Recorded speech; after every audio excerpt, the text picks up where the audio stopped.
Well, ladies and gentlemen, ladies, welcome to this. Will be the at least for me, and I think for you as well. So this is the last tutorial for this course, credit and credit risk and credit as an asset class. This is the last tutorial for this course for this term, and I think for you guys for this program. Am I right? Yeah? No more. This is it. Okay. Don't celebrate yet. Okay, so the exams are coming.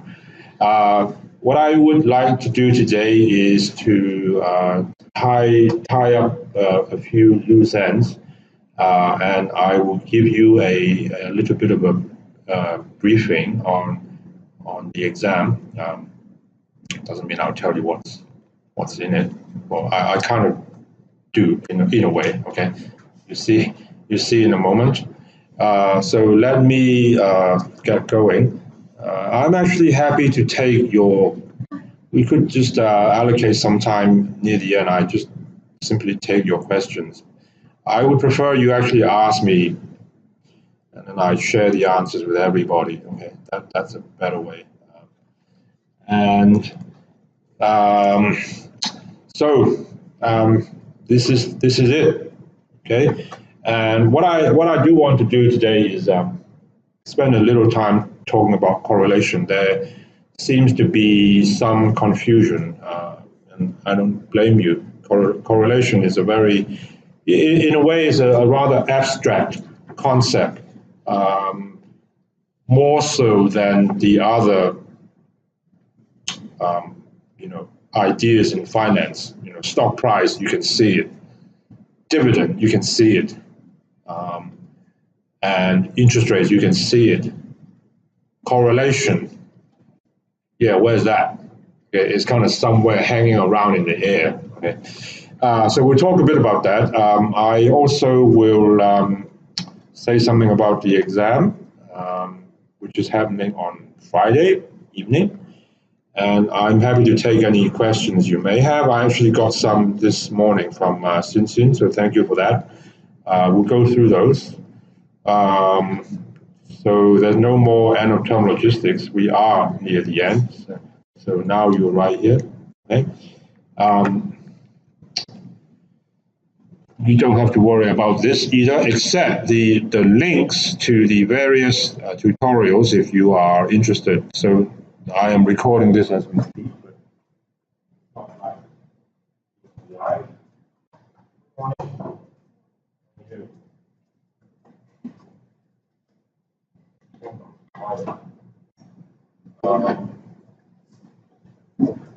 So the tutorial, the video for this session will be available hopefully later on today if you really want to review it. Okay.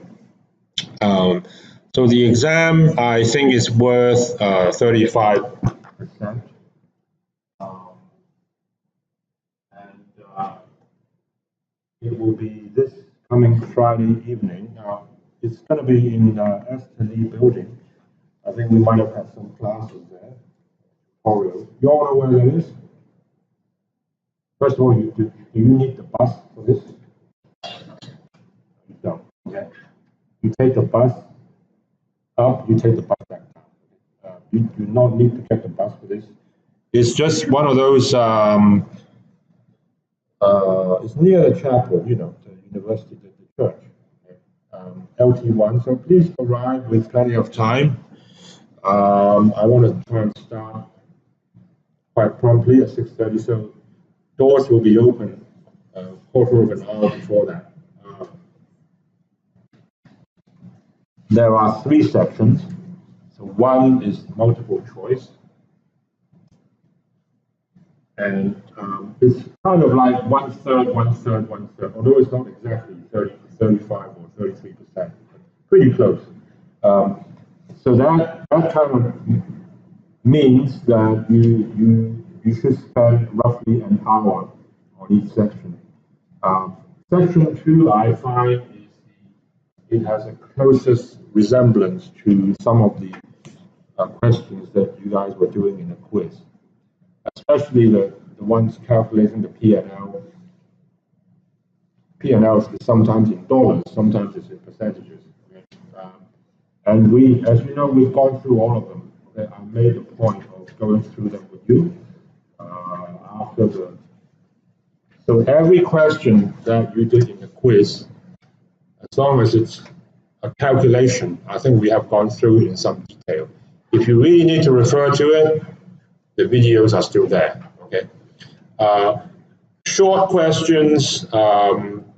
These, yeah, some of them they do look like your quiz questions. Okay. And some are simple, some are not so simple. Some do require memory work. Some are analytical. Okay. So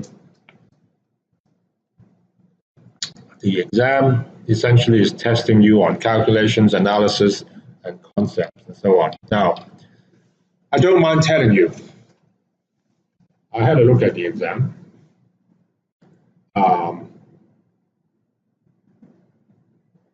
It's challenging. Okay? Not that you should be worried about that. I don't think. Students seem to think that easy exams are good. And in my experience in the past, whenever a student comes to us after the course is finished and then they want to inquire regarding their results, it's always they felt that they've done well, but they didn't get the grade that they were expecting. Okay, the reason is simple. The reason is in this uni, we curve the distribution, the famous normal bell shape, whatever. Okay, so that means if everybody was getting 90% and you got 85, well, I'm sorry, you are at the bottom of the class. Okay, so a difficult exam is not necessarily bad news. I tell you what it will do, a difficult exam, if you do well, you're going to get noticed by me, by Ryan. Okay, he's got, as you know, some of our alumni work for him, and he's got some very capable people. I think he often used the exam as a benchmark just to differentiate. I'm giving you an easy exam, we're just wasting your time. But don't walk away, feeling depressed and so on, just because it's challenging. All right, so that's, I'll talk a bit more about that near the end. What I do want to say for now is I want to talk a little bit about correlation and the and credit risk. Now, I especially want to refer to collateralized debt obligations where there are multiple tranches. Okay, so what I mean by that is, and this is such a fascinating topic, where, so this is tutorial number 10, because 9 was just presentations. Okay, thank you for all your good work on that.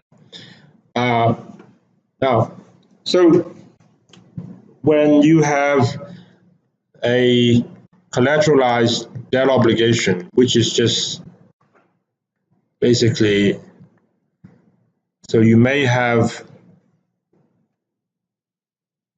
in an SPV 100 different names. Okay, whatever names you want to put in there. Just imagine you have started doing a CDO with Microsoft, Boeing, Alibaba, Amazon, Apple, Samsung, whatever. Okay, so you've got 100 names in there, 100 different numbers for their credit risk premium, and you started repackaging it so that there are now tranches.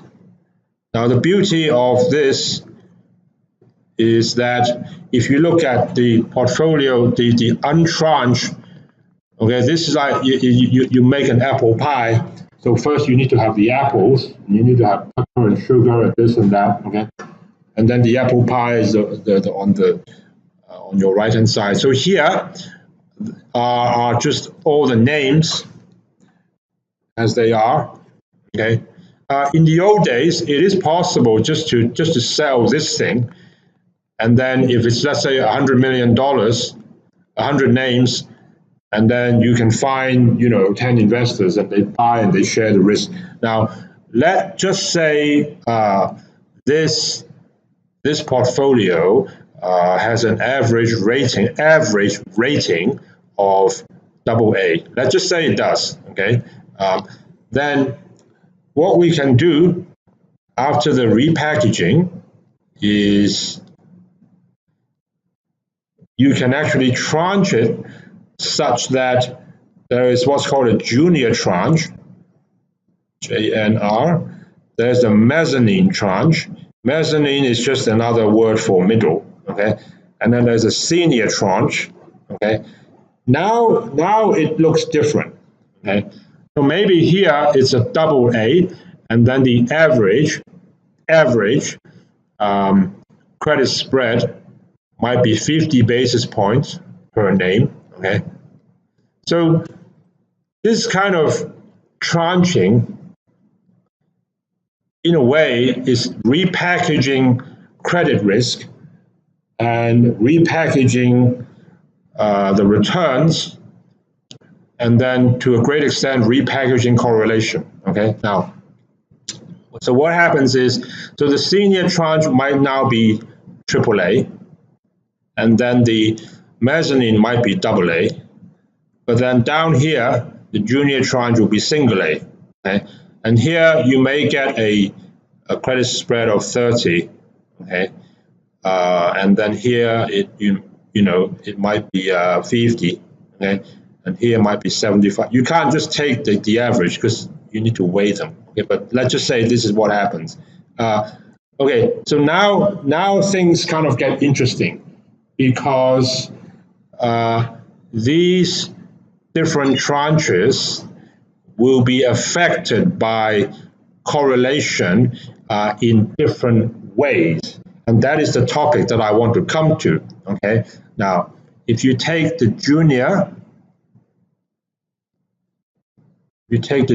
tranche, and I think you saw this graph, if this is the credit spread that we should pay investors, and this is correlation, okay?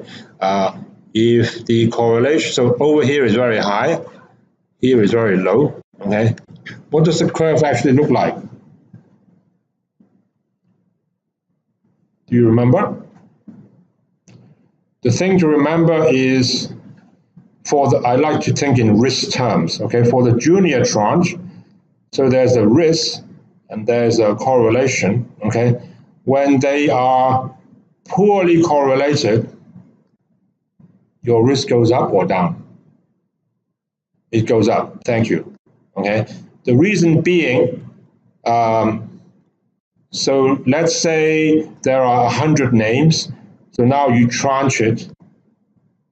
I think the idea, I really believe in the concept of securitization, and I'll stand by it despite what happened 10 years ago. I think the idea is wonderful, okay? So let's say this is now, 5%, and this might be 10%, the mezzanine, and this might be 85%, something like that, okay? So if you are a junior tranche investor, you worry about something going wrong because you're going to get hit first, okay? And you are more likely to get hit when correlation is low. That means that either something goes wrong here or something goes wrong there, okay?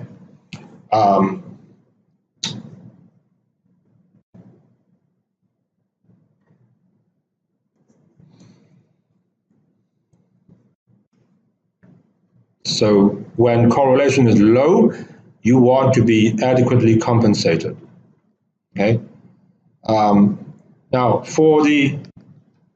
will explain the senior one first. The senior one is the exact opposite. So if you are the senior, then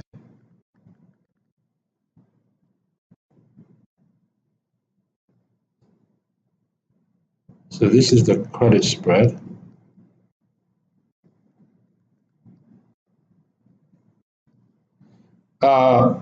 You actually are okay with low correlation, but when correlation starts to rise, so your risk goes up when correlation goes up. And the intuition behind this is if you are the senior investor, so there's supposed to be a 15% cushion underneath. Now, this really only makes sense if, let's say, there are some catastrophe out there and some names start to default. Okay, now it only makes sense if, another way to think of it is, imagine there's a fire. This is a building, okay, there's a fire. And you think that because you live here, you are safe, okay? So that means the risk is diversified, but actually you are not safe. And once it catches fire, the whole building will just burn off, okay? That is what is meant by high correlation, okay? In fact, if you remember, was it last year in London, there was a building and it was in rather a poor neighborhood. And the material that they used to build it was very easy to catch fire. That's exactly what happened. Once there was a fire near the bottom, the whole thing caught fire, okay? This is kind of like that, okay? And that would be the result if it was very, very high correlation. And the way I like to think about these things is, okay, what is the most extreme case?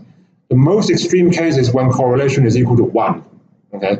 So that means a tiny amount of problem here, and then the fire just goes all the way to the top, okay? That's why it kind of look like this, okay? Now, what really fascinates me is the one in the middle, okay? Mezzanine.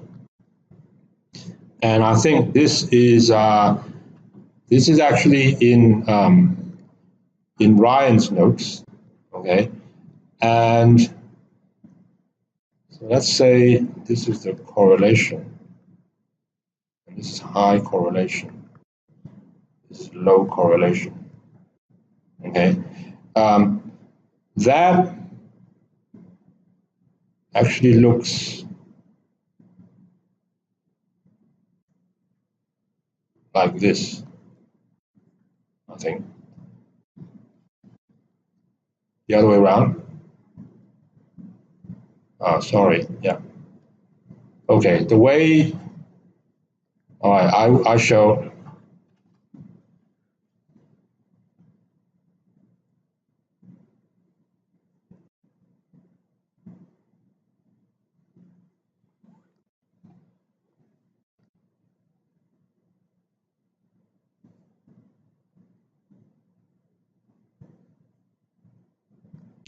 Okay, the way you can remember it is like this. Okay, so you'll never forget.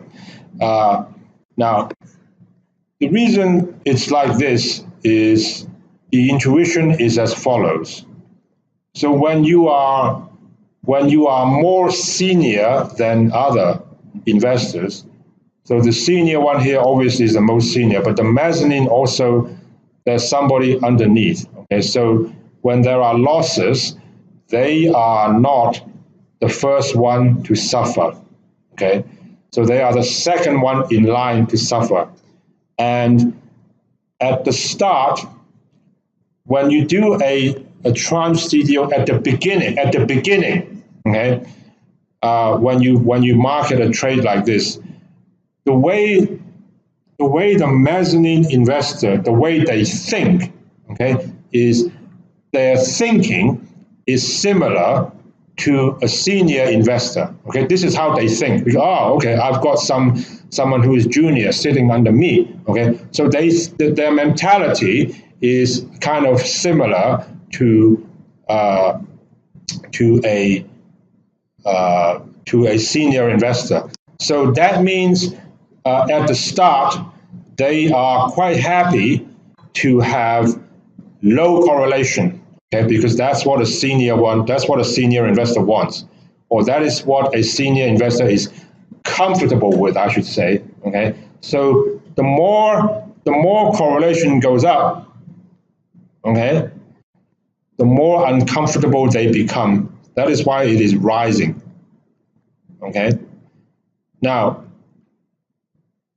so that explains the left-hand side of the curve. Okay, so when correlation goes up, the mezzanine investors, they get uncomfortable and say, wow, I think I want more compensation. Okay, this is the credit spread. Now, so why is it that when you pass a certain point, it actually changes direction? Okay, which is to say, when you pass a certain point, the mezzanine investors actually, they don't mind to have high correlation. In fact, they kind of welcome it. Now, the reason is, so this is the start. This is at the beginning. Beginning, it looks like this. Okay, so this is the mezzanine, the senior, the junior. So at the start, they think like a senior investor. Okay. Now, you have to remember that typically in asset markets, any asset market, anywhere in the world, okay, typically correlation will increase in times of trouble. Okay, so and we see this all the time, and we will see this again in the future. Okay, and the trouble usually starts with emerging markets, actually. Okay, so when there's trouble, when there are defaults and bankruptcies and failure to pay, correlation goes up. So let's imagine that out of these 100 names, the junior tranche is only 5%. So 5 names already defaulted. Okay, so 2 years later, let's say this was a 5-year deal. So 2 years later, 5 names already defaulted. So now what? Now it looks like this, because the junior guys are already wiped out. And I told you that at the start, the mezzanine, they think like a senior. That is their mentality. But now the juniors are gone, and guess what? The mezzanine is the new junior. So they think like a junior. Okay? So they're looking, oh shit, there's no one else protecting us. So now we are the junior. If you are the junior, what happens? You are quite okay with a high correlation. You don't want to have low correlation. Imagine this. So there are 100 names and 5 of them disappear. Now you're left with this. So you are the mezzanine, okay? And you're kind of saying to yourself, well, if this portfolio is uncorrelated, in other words, diversified is the word, okay? If it's diversified, that means when something goes up, something goes down, then there is a chance that I probably will get hit by something. Whereas if they were all correlated, at least the chance of that happening is less. Okay?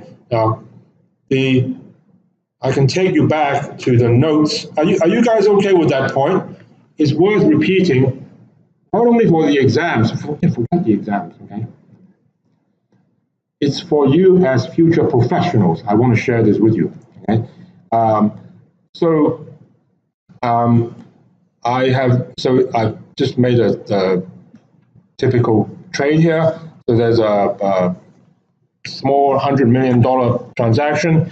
There's a AAA tranche, mezzanine, junior, total. Okay, I've got 20 names. So $5 million per name.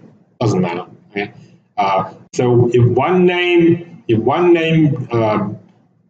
gets in trouble, the juniors are gone, and then the AAA and the mezzanine are left with the other 19 names. And if you are the mezzanine, you don't want the portfolio now. You don't want the portfolio to be diversified. Okay, and the reason is the probability of no default is 1 minus the probability of at least one. Okay, we learned that in high school, I'm sure. Okay, and that probability actually will increase. So the probability of at least one default will go up when correlation goes down. Okay. So that is the idea behind it. Okay. I think I probably spent enough time talking about this. So here are some takeaways for now. This is just repeating what I said to you earlier in my own scripts. So for the junior tranche, the takeaway is that low correlation is generally bad for you. Okay, high correlation is bad for the senior tranche. So the takeaway 2 is just that. Okay. So high correlation means when there's a fire at the bottom, then in no time at all, it's going to burn all the way to the top.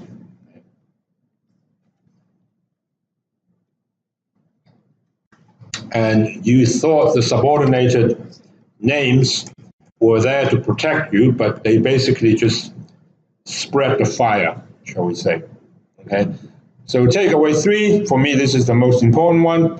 This is when the graph does this, okay? And it's doing that because it starts by thinking like a senior, but when the juniors are gone, suddenly the mezzanine people realize, oh, we are the junior now, okay? So we better start to think like a junior, okay? Did you think of it like that before? No. Does that make sense to you? Yeah? Okay. This is even something you can use in interviews. Yeah.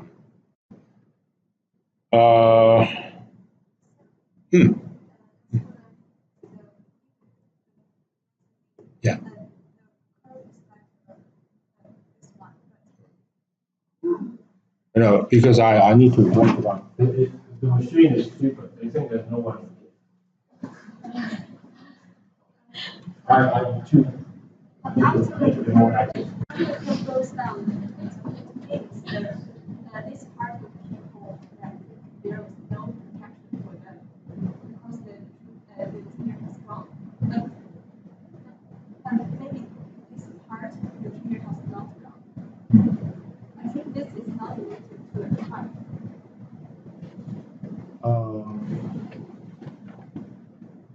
Well, I mean, I know what you're saying. Yes, the juniors can still be there, but you don't have to wait until the juniors are completely dead and buried to start worrying about this. Okay. In terms of time-wise, so first of all, the thing to remember is correlation can change, and if you really want to, if your correlation started, let's say here, use a different color. If at the beginning everyone is so happy and having a party and having cocktails, and when things start to go wrong, then I mean it depends on your structure. Okay, then by the time you get to here, if correlation starts to rise, yes, maybe all the juniors have gone, maybe not. Okay, but even if they're there, they can disappear in no time. But by the time you get to here, so when your correlation is rapidly increasing, sometimes it can just do this. Okay, that's what markets are like. When you get to here, when the frame of mind of the mezzanine investors start to radically change like this, so probably by this time they are on their own. Okay. I don't know if I've answered your question.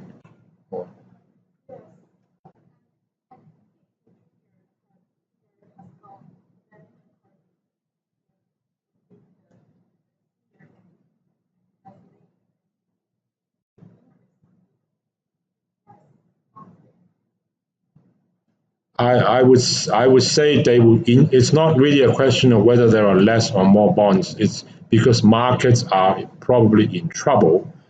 So when markets are in trouble, there is a saying amongst professionals: correlation goes to one. Then correlation must be increasing, and you see that in markets all the time. Okay? That actually brings me to a second point, which is that when you trade, so there are two ways you can trade this. Either you have the whole thing, okay, or you just buy one tranche. And when you trade one tranche, then your price is far more sensitive to correlation than when you don't do that. Okay. Now, if you can imagine,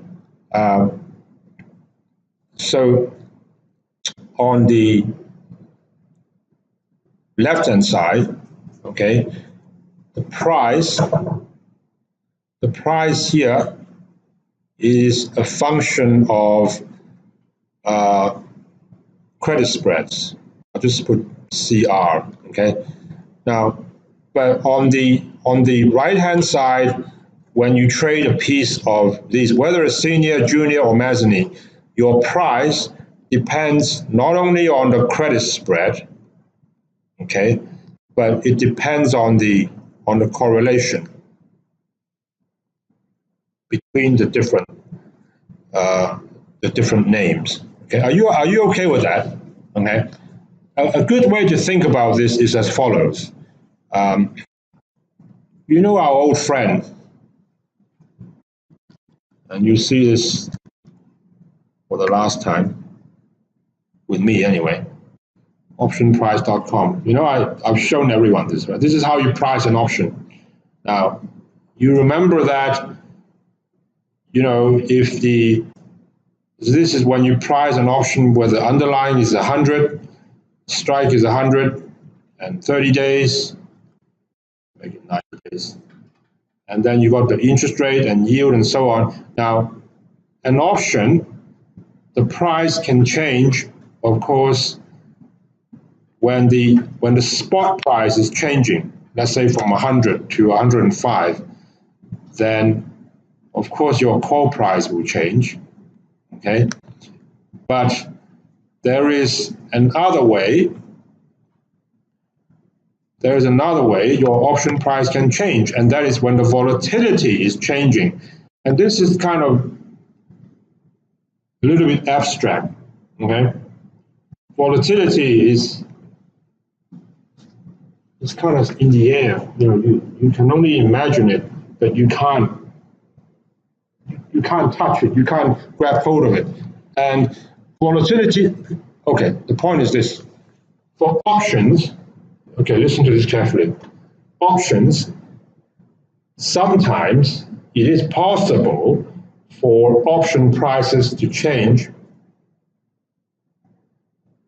when the spot price is not changing, because the volatility is changing, okay? So first you got to keep that in mind, okay? Okay, I'll repeat that.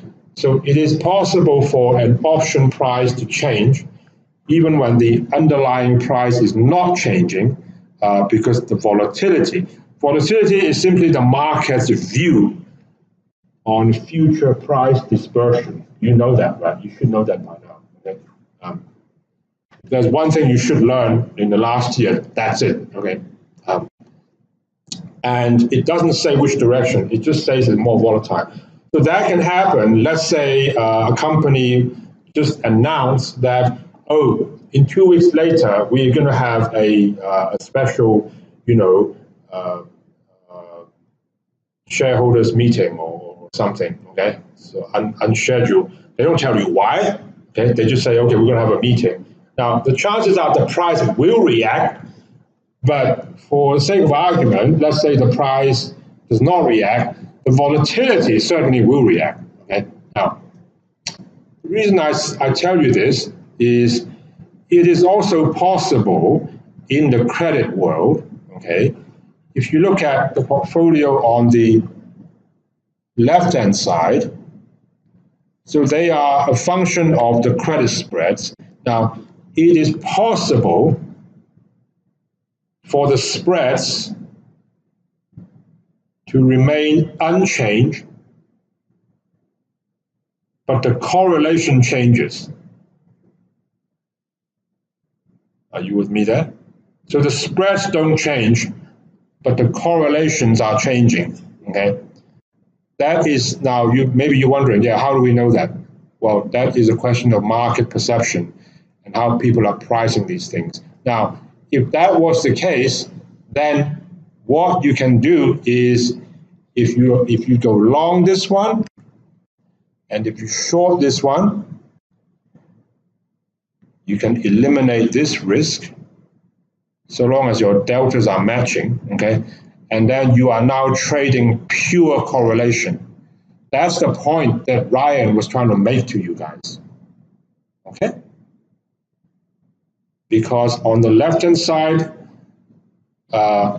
if correlation is changing, but the spreads do not change, then the price here may not change. But over here, if the spreads don't change, but correlation is changing, your price will change. And that is a direct result of changing in correlation. Now, this is trading pure correlation, okay? Or at least that is the concept. All right?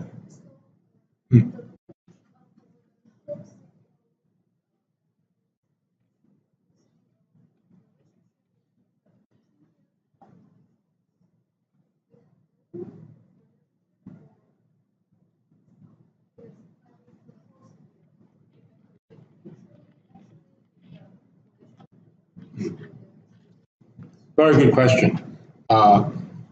She's asking, well, then what about the left-hand side? What the hell happens when correlation changes? Now, my answer to you is probably easier to understand if we just go back to this example that I was relating to you. Now, let's say the price actually started at 100, all right, and vol was 25. Let's just say that was the case, and then suddenly the company comes out and they announce that, oh, we're going to have a special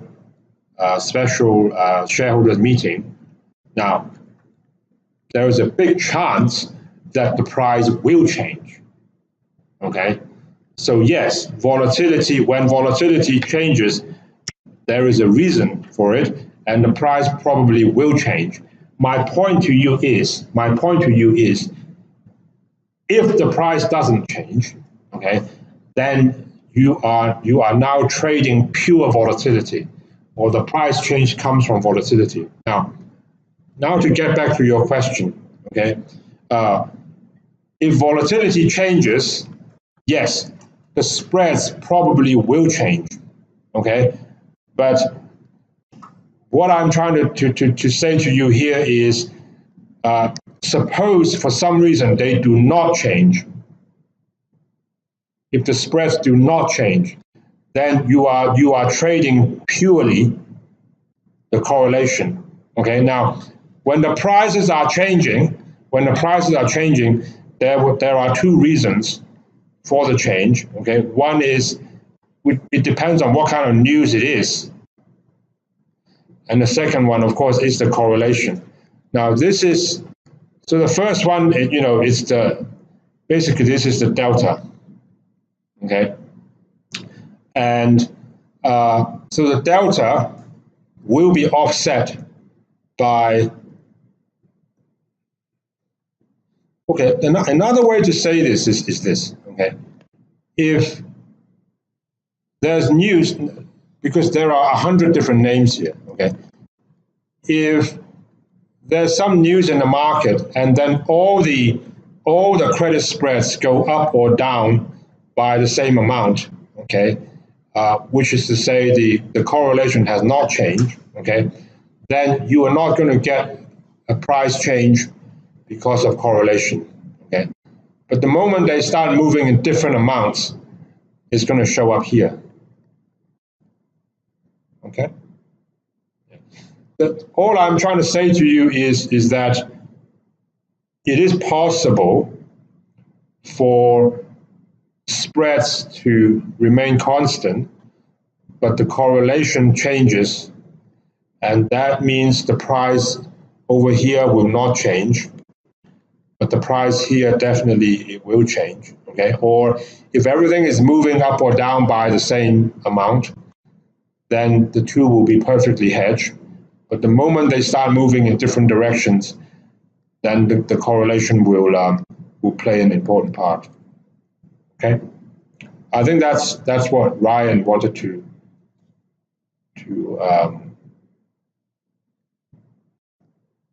say to you. Okay. Now I had some student question. This is not the question. The question.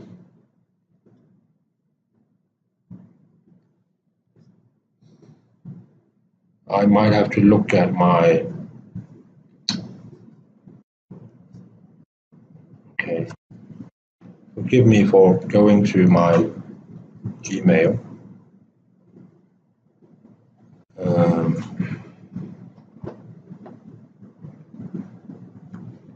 Okay. So, Xin, please do not forgive me for sharing your email because I just saw it this morning.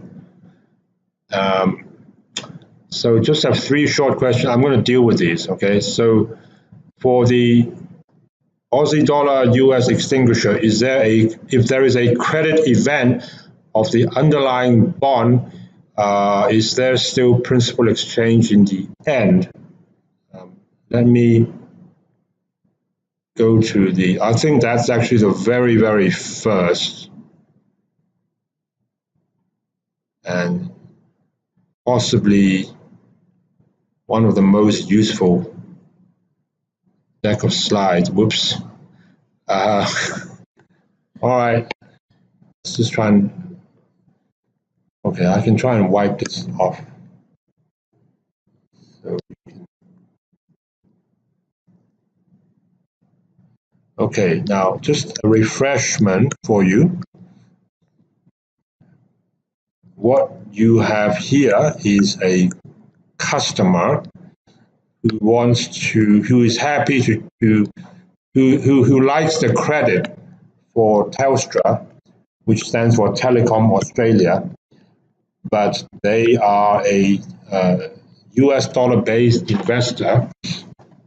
There is an Australian dollar bond, so they don't want an Australian dollar bond, but they like the credit of that name, and this happens frequently.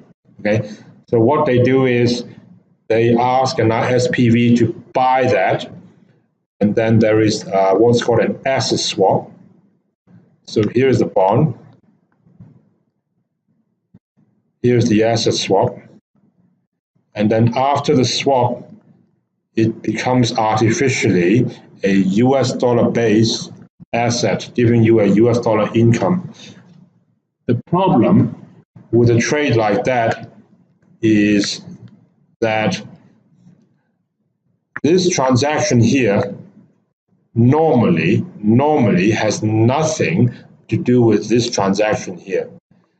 This transaction here is a credit transaction. This transaction here is an interest rate derivative, and they got nothing to do with each other. Okay? And here's the problem, which is that if you are the bank And so you are and sometimes these are called swap providers. So you are providing the swap to the client, provider. Then there is a mark-to-market exposure on this transaction here, and whatever happens to this bond here, this transaction has to keep going for the next 10 years, 15 years. Normally, okay? Now, in this case, the beauty of it is that this asset swap here is actually connected to this bond. So two things will happen. Number one, if this bond ever gets in trouble, if this company ever gets in trouble, then we will forget about the mark-to-market. So nobody needs to pay anybody else, okay? The client doesn't need to pay the bank doesn't need to pay the client. Normally you need to, okay? Which is why ISDA and CSA and all those things are so important. But here, number one, you don't need to. And number two, there will be no further exchange of cash flow, since that is the answer to your question. Okay, so basically, once this bond defaults, you don't see this anymore, and then whatever is left with this bond, basically it belongs to the client. Okay, so you might lose, and the bond will be in Australian dollars as well. Okay.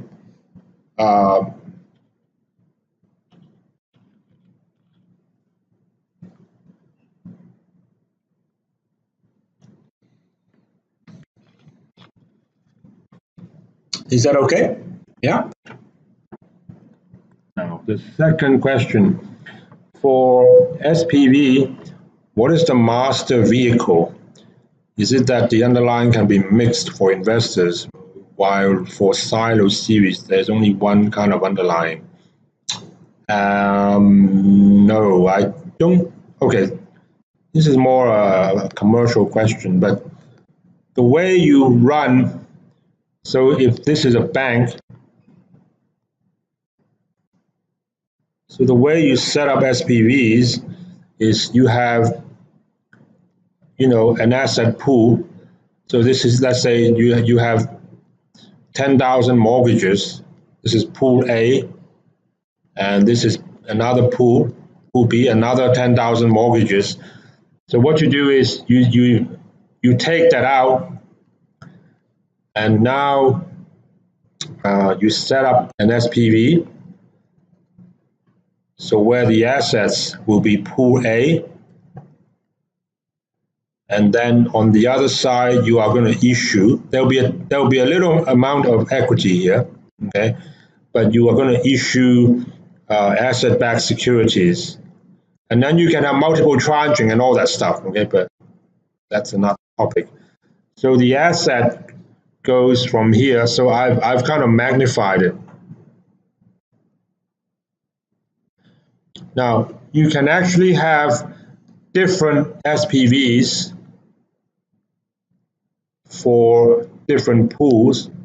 So these are completely independent and separated, or there are just different ways to play it, okay? Or you can have just one master SPV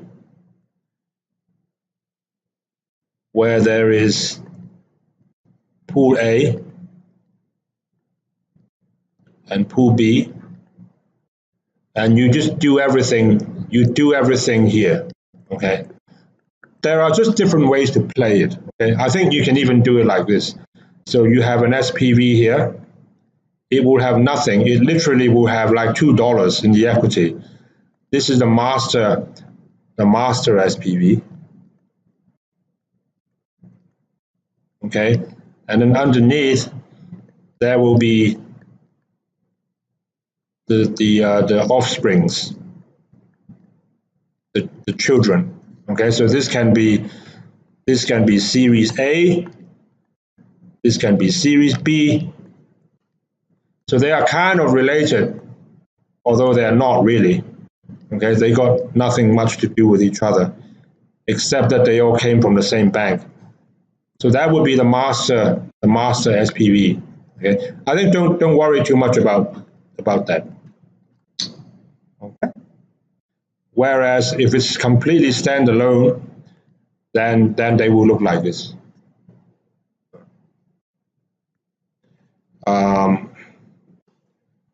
So question 3, for SPV ramp-up mechanism just means speeding up the underlying assets sold to SPV. Ramp-up is a term that you often hear with asset-backed securities, especially mortgage-backed securities. You hear this term ramp-up or seasoning is another way to put it. Okay, now what this means is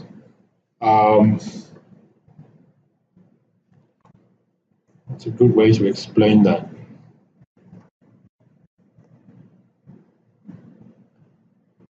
Okay, this is more specific to mortgage-backed securities. Now, imagine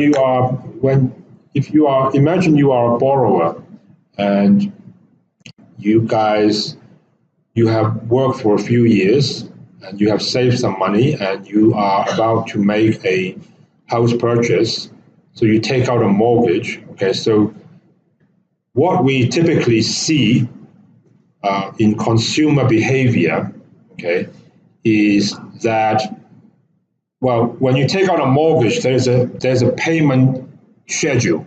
Okay, so each month you have to pay so much, and there's a schedule, and it's very easy to calculate these. Okay, so maybe over 30 years, you have a fixed payment. So at the start, most of it will be interest, and then a little bit of principal, and then the principal will increase more and more. Near the end, most of it is principal and a little bit of interest. So there's a schedule, and when people first take out a mortgage, for let's say the first 2 to 3 years, they will simply pay whatever the bank is asking them to, and they will not pay more. They will not pay more because if they are like young guys like and like you only just started working, so your salary, can be somewhat limited, although it might not be. Who knows what you're going to be doing? But let's say it is a bit limited. So they just pay, whatever is asked. But then, as time goes by, let's say 2-3 years later, your salary goes up, you get promoted, okay? You have trading gains, and then your payments can accelerate, and you pay more than what is required, and you are allowed to do that. You have that freedom. You can pay more. You can pay it off completely if you want to. Okay, this is called ramping up. Ramping up means if this is time, and these are payments, or payment speed. Okay. And if 0 means you do not have any fast payments, 0%. 0% doesn't mean you don't pay. You just pay whatever is required, and then you accelerate. Typically, it looks like this. So here, if this was, let's say, 15%, so after 2 years, you start to pay more. I mean, of course, it can keep going up, okay? But typically, this is what people do. And this part is called ramping up or seasoning. If you are really interested in securitization, you should know that right now, this is a very, very hot area in China. I don't know where they get all the expertise and people to structure these things, but this is a good area to go into. Okay, okay? So let's ramp up. Is that okay? Yeah. Now we have around half an hour, so I think I am going to talk a little bit. Sure.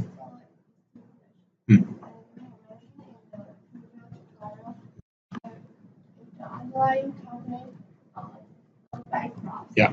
The swap bank will since the swap bank long Australian dollar and short US dollar. So the margin market will be less than zero. So it means because of this situation, the swap bank will be willing to pay higher coupon for the client. So I don't know the logic. Okay, thank you. Did you all hear the question? Now, when in a situation like this, it is sometimes helpful to try and pick a side. And what I mean by that is you just pretend that you are the bank and you ask yourself this very simple question, okay? If I do a transaction like that with a client or with an SPV, it doesn't matter. You can cross out the SPV and just put client here. It'll be the same thing, okay? If I do a trade like this with a client and this bond gets in trouble, if I am the banker, if I'm sitting over here, what is likely to happen to this swap? And I don't mean the extinguisher swap. I mean just a normal, boring, old-fashioned interest rate swap. What is likely to happen to that? Okay. Specifically, am I more likely to have a gain or am I likely to have a loss if this company gets in trouble? And the way you can look at that is to ask yourself some simple questions. And again, this has to do with your market sensitivity. So this is the number one telecom company. This is basically the China Mobile or the China Telecom in Australia.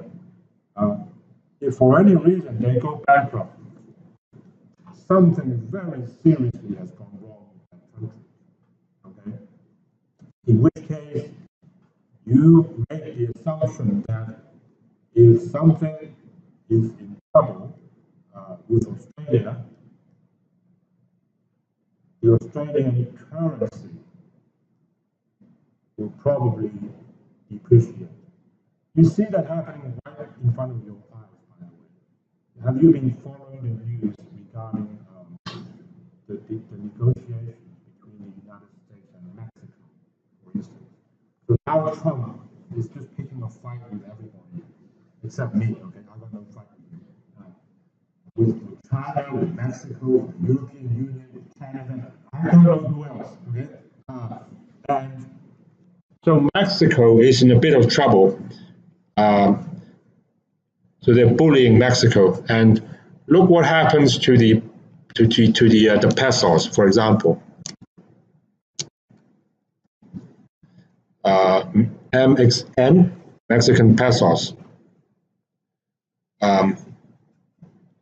If you look at now, it doesn't show much on the graph here, but if you look closer, say at Bloomberg markets, okay. So the markets are really quite worried about Mexico. And if you look at the 1 month chart, okay, if you go to Bloomberg and actually look at it in more detail, you can see it better. But you can see that the peso is going up. That doesn't mean the peso is rising. No, the dollar is rising. Okay, so $1 now buys more than 20. 20 was a very important psychological barrier for investors. So the key point is when a country is in trouble, normally the currency gets weaker. Now, here in this trade, the bank is asking itself, all right, am I long Australian or short Australian? And because I'm receiving Australian coupons and I'm receiving Australian notional, if this was just a normal interest rate swap, okay, so I am basically long Aussie. And my conclusion, my assumption, in fact, I pretty much can call it my conclusion. My conclusion is if Telstra goes to the toilet, the Aussie dollar will go down the toilet with it, okay? And since I am long Aussie, if I just do a simple IRS, not this exotic extinguisher, I just do a simple one, I would say that there's 99.9% chance that my mark-to-market will be negative, okay? So you talk to the client and you say to them, hey, look, how about, so there's a very small chance of Telstra going under, of course, okay? So there's like a 0.0, but that's not the point, okay? We being, finance professionals, the chance is not the point, as long as it's not zero, okay? So we say to the client, hey, how about I pay you a little bit more? And the client says, why? Why are you happy to pay me more? And then you tell them, well, in case there is any trouble with Telstra, would you just be happy to let me walk away from this? Okay? Because in that case, doesn't matter how small it is, okay, you are going to be suffering a catastrophic loss in that event, okay? So you are happy to pay them whatever you think will be the loss, big loss, small probability. So you will pay that so that they would grant you this privilege. Are you with me? If not, if I talk too fast, this will be on YouTube. You can watch 1 million times and I'll get 1 million views. Is that okay? It's all to do with, one, what is my position? What is it? Well, you're long Aussie dollars. Number two, if Telstra fails, what is likely to happen, okay? What is likely to happen to AUD? Well, it is extremely likely to get weak. In which case, step number 3, following from step number 2, if the Aussie goes down, how about you probably can see what's coming, mark to market.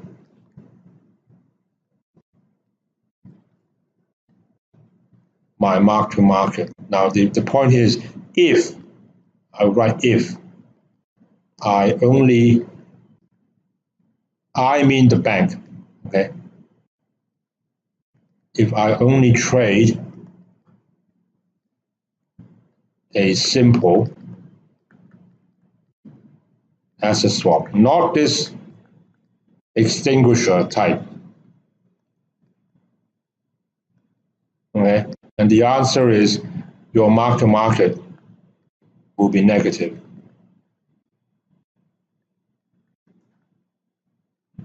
Okay?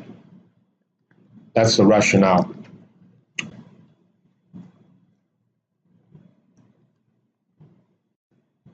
I understand why the mark-to-market is negative, but why in this situation the bank would be willing to pay higher coupon?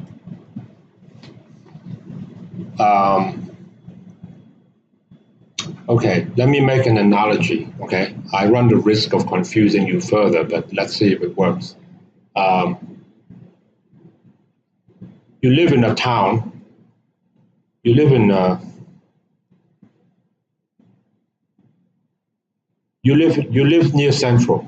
Okay, and as you know, if you go to Central, now Central is very busy, Monday to Friday. Yeah, cars, people everywhere. Okay, but at weekends, it's actually pretty quiet.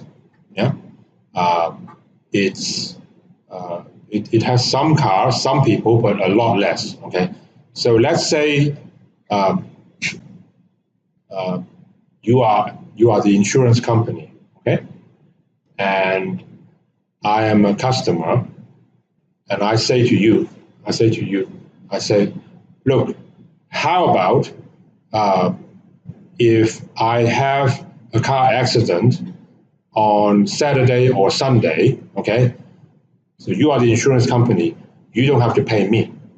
Okay, uh, and I will look after myself.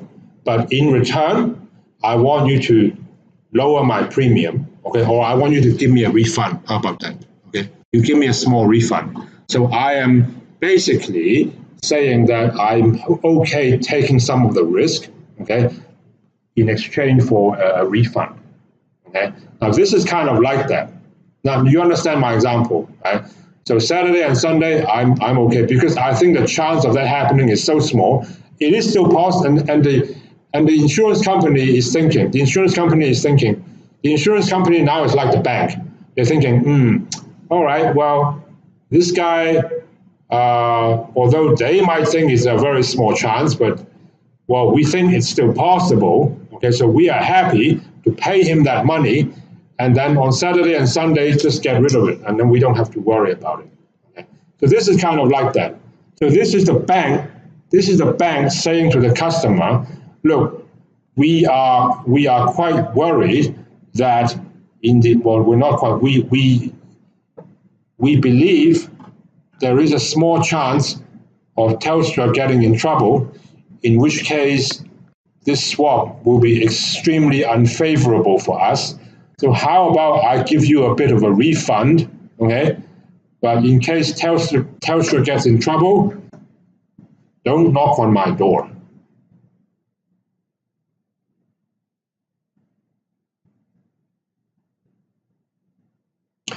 And what you have done here is now this swap, which normally has nothing to do with this bond, now they are actually connected.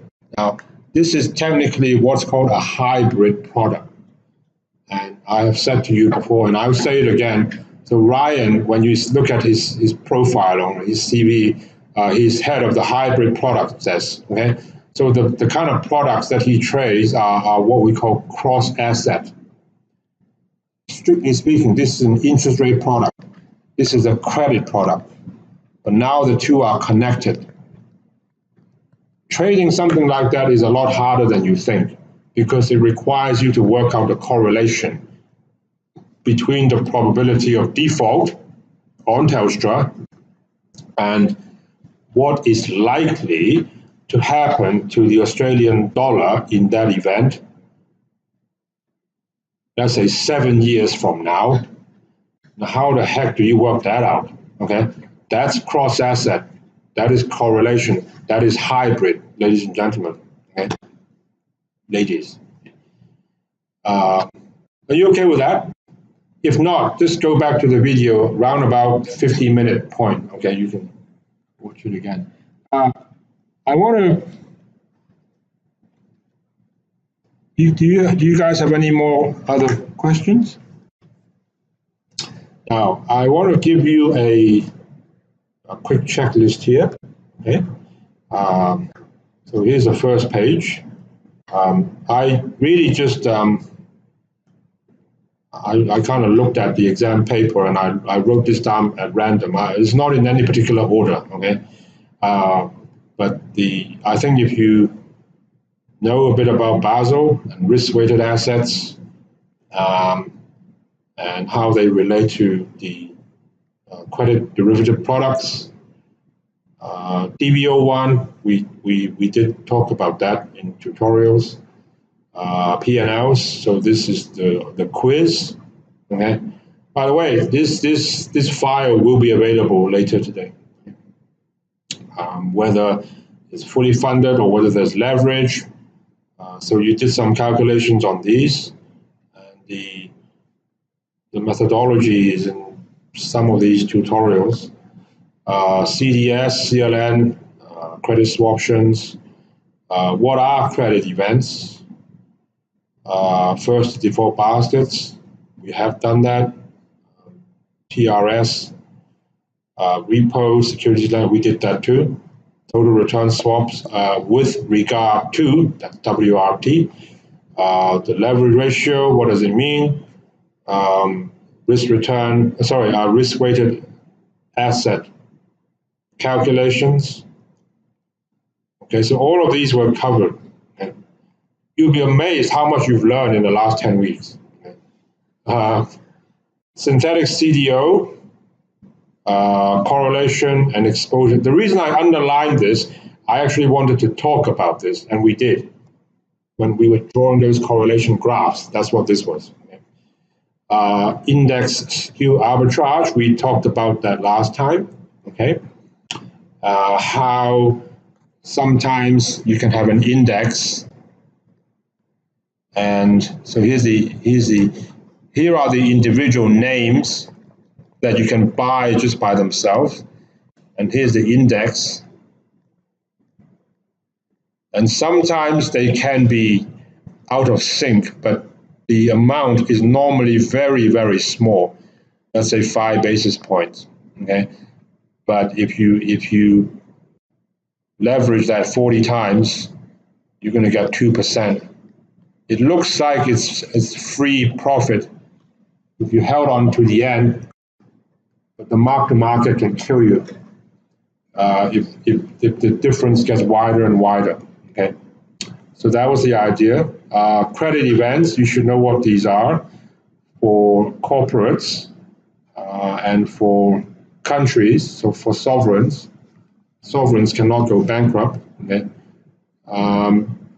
different ways of packaging financing trades. Simple bond math, we talked about that. Interest rate swaps, we discussed that too. And asset swaps, credit risk analysis, and so that was basically Sunday. Okay. Checklist number 3, CDS versus bonds. So when you buy a bond, you are the owner of that bond. Okay? When you trade CDSs, you get paid the premium, but if there's a problem with this company, they can deliver to you any bond they want. Okay? Whether it's a 1-year bond or a 30-year bond. Okay? Which actually brings me to another interesting point, which is in the bond market, so when a company is still up and running and very healthy, everything is normal, then of course there is a difference between a 1-year bond and a 30-year bond. Of course there's a difference in yield, difference in duration, difference in liquidity. Okay. The moment a company goes bankrupt, it doesn't much matter whether you have a 1-year bond or whether you have a 30-year bond. You are just a debt holder and you have a claim on that company for the par value. Okay. That's something that maybe you haven't thought about it like that. Okay. CDS versus standby letter of credit, trading book versus banking book. So these are sort of comparative analysis. Okay. Viability calculations. So this, again, what I mean is all the quizzes asking you to work out P&Ls and return on equities and so on. Okay. Wrong way risk, I will talk about that in a minute. Okay. special purpose vehicles, we discussed that.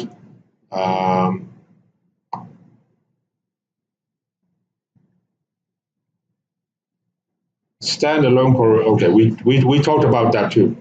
In relation to this one, okay?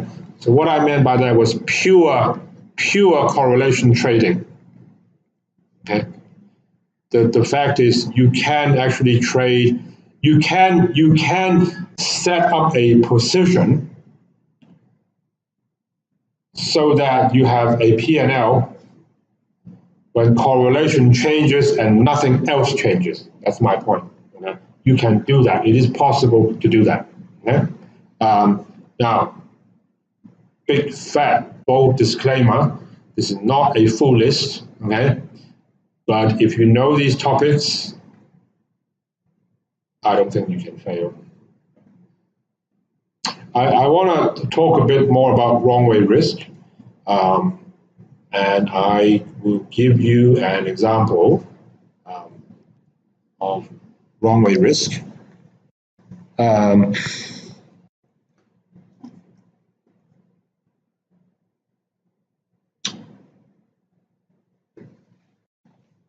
Let's say you are JP Morgan and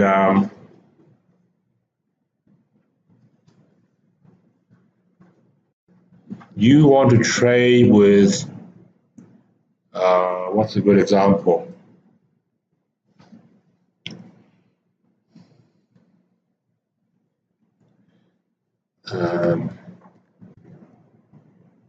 Let's say Maybank. Now Maybank, where does Maybank come from? You know? Do you know there's a bank called Maybank? There's no June Bank or April Bank as far as I know. Okay? There's a Maybank, it's Malaysian. Right? And let's say Maybank comes to you and you being JP Morgan and says to you that Maybank would like to sell protection and earn some, so they want to sell CDS protection. But guess what? They want to sell CDS protection on Malaysia, which is to say, JP Morgan might pay them whatever, okay, 75 basis points for the next 5 years. As long as nothing happens to Malaysia, that's the sovereign, okay, then Maybank will just happily pocket the money. But one of two things can happen. So either no payment, okay, or if something bad happens to Malaysia, if Malaysia defaults, then they would have to pay par in return for a Malaysian bond, for example. Now, I ask you, if you are JP Morgan, your number one concern is always, okay, what happens in this direction? Which is to say, can Maybank actually honor this obligation? Now, what is this obligation? This obligation is, if something happens to Malaysia and they default, I'm going to ask Maybank to pay me. Okay? Now, if something bad happens to Malaysia, do you think Maybank is going to look healthy? No, they are probably in some kind of trouble. In fact, if history is any guide, I can tell you that's exactly what happened. Okay, last time we had the Asia financial crisis. Okay, so what you are doing is, if the derivative transaction is in trouble, this is the transaction. If the transaction is in trouble,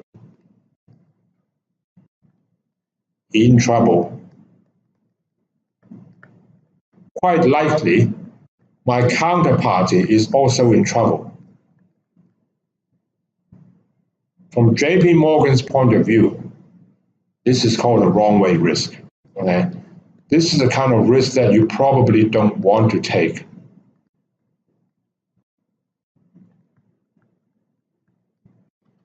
Give you another example.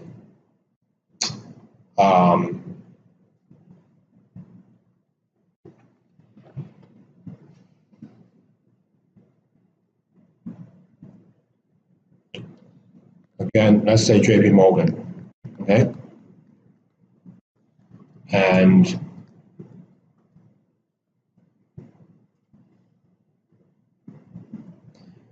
let's say JP Morgan trades with the government of United Arab Emirates or Saudi Arabia, okay? And they trade some kind of oil futures, okay? And UAE wants to pay JP Morgan, let's say $70 per barrel. Excuse me a minute. Hello? Daddy? Oh, hi. Where are you? I'm in the class. I'm working. When are you coming back? In the afternoon. Sorry, I'm busy right now. Okay. Okay. Have you had lunch yet? No. All right. You just get something to eat. Okay. Okay, bye-bye. Bye. Sorry, I need to take that in case there's an emergency. Okay. It wasn't. So let's say so JP Morgan will pay whatever is the floating oil price. Okay. Let's say we do this for 5 years. Now this is another example of a wrong way risk. Now I ask you 2 questions. First of all, under what circumstance is the client going to suffer a mark-to-market loss? Well, that is when oil price goes up.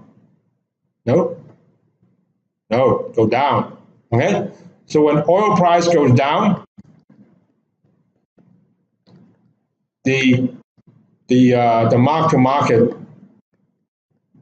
is negative for this customer because they promised to pay $70, and if it now drops to like 30, of course they're not happy.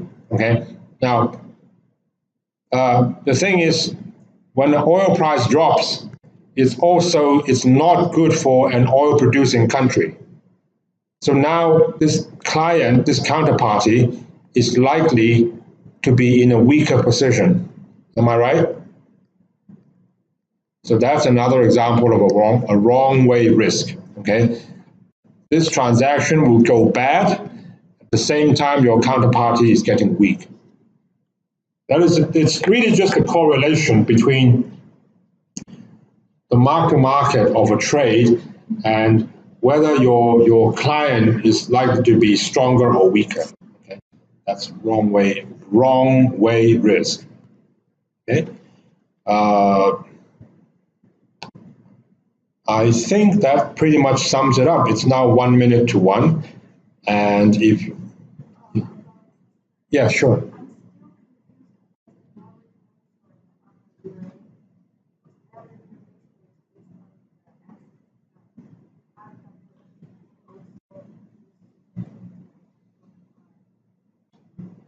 Okay, I'm glad you asked me that. Okay, what is the difference between leverage ratio and risk-weighted assets? Now, my first reaction is that in the old days, let's say 10 years ago, this idea was not even around. Okay, so leverage ratio is a relatively new idea, which only started to appear after 2008. So before that, so you got to know a little bit the origins of these concepts. but risk-weighted assets have been around since the 1970s or the 1980s. Okay, and leverage ratio came about because central bankers felt, or regulators felt, that risk-weighted assets by itself is not sufficient, and I'll tell you why in a moment. So RWA is this. So you've got two banks, Bank A and Bank B, and they have now the size of their balance sheet might be the same. So they are both $1 billion on the asset side, okay? But the things that they put inside can be very different. So maybe this one is, U.S. Treasuries and high grade mortgages, and then high grade corporate bonds. Okay, this is Bank A, but Bank B has let's say emerging market sovereign debt. Mexico, how about that? Or Argentina. They have not high grade, they have high yield corporate bonds, okay? And they have subprime. Now, the reason you have to have the risk weights is, although the dollar amounts may be the same, you need another way to differentiate the credit risk that they are taking, okay? So the risk weights of Bank A may well be lower, okay? So if you have 100 million of US Treasury, in fact, for US Treasury is not a good example because the risk weight is 0, okay? But let's say high grade corporate bonds, the risk weight might be 20%. So although you may have 100 million of corporate bonds, after weighing for the risk, it is equal to 20 million of risk. Whereas if you have 100 million of high yield bonds, we might count that as 50 million. So this is the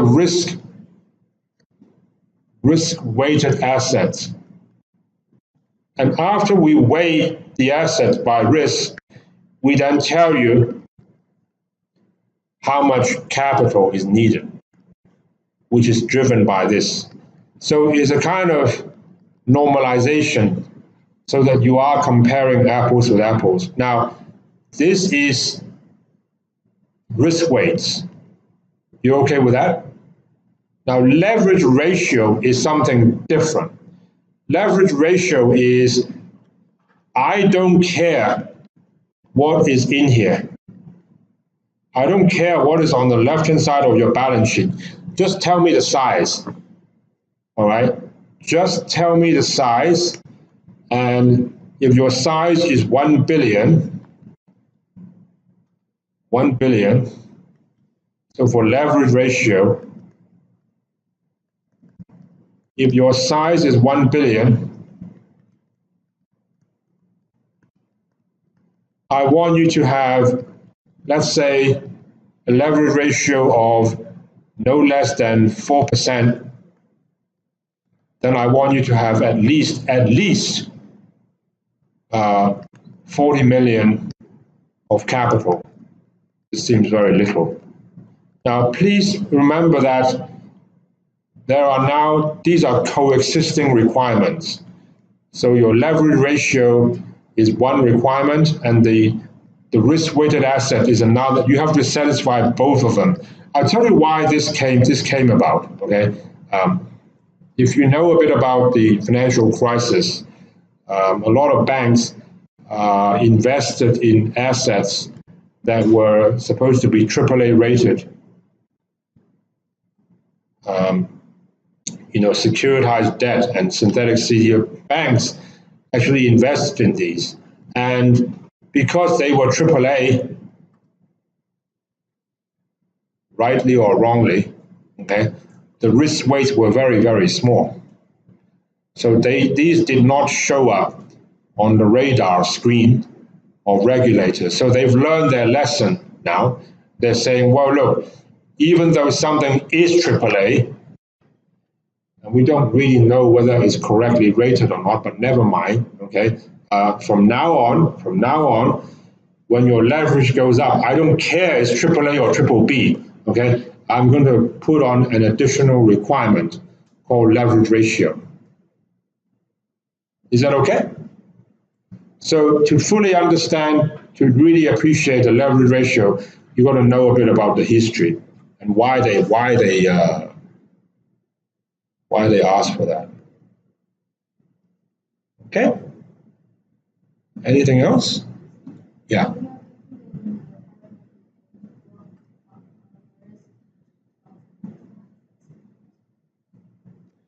Where's the 12.5 requirement?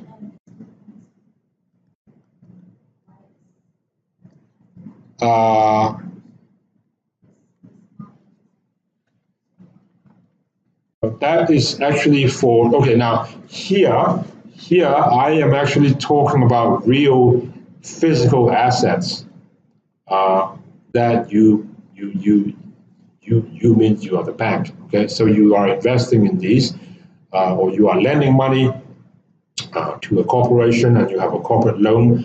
That 12.5 and 3.3, you are referring, I think, to assets that banks are trading.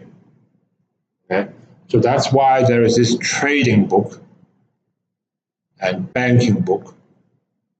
So what I told you up here just now, most of that discussion refers to the banking book. Banking book is the more boring side of business. It's just you borrow money and then you lend money. You intend to carry on for X number of years. But banks are also very active trading.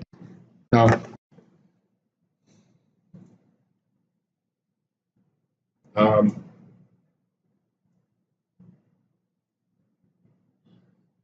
if a bank tomorrow suddenly decides to purchase a corporate bond, let's say Samsung or Microsoft, they buy that bond, there are actually two things they can do with that bond after they buy it.